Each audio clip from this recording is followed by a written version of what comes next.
ধুর, কি কপাল করে জন্ম নিয়েছিলাম কে জানে, সারা জীবন শুধু উনানের পেছনেই বাস খুঁজতে হচ্ছে। কি গো, রান্না হয়েছে?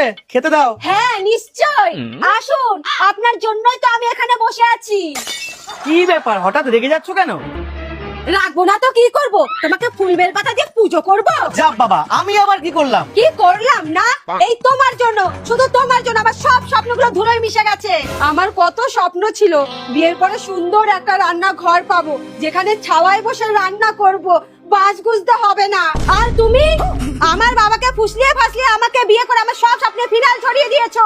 আমি আর পারবো না এইভাবে রান্না করতে, তোমার বাস তুমি গোজো, আমি চললাম বাপের বাড়িতে।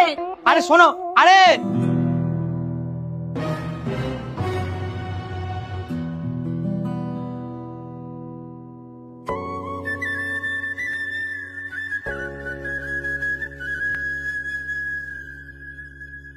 কি গো, কি গো, ওঠো।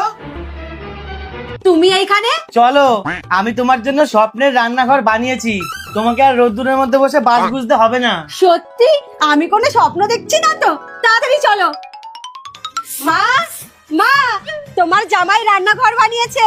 বাহ, শুনে মনটা ভরে গেল। চল, তোর নতুন ঘরে আমি উদ্বোধন করে দিয়ে আসি। তাহলে তো খুব ভালোই হবে, চলুন।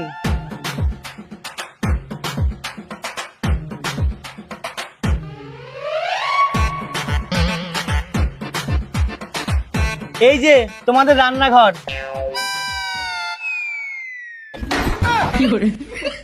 আর এই যে তোমার উনুন। এই সুইচটা চাপ দিলেই আগুন জ্বলবে, তোমাকে আর বাস বুঝতে হবে না।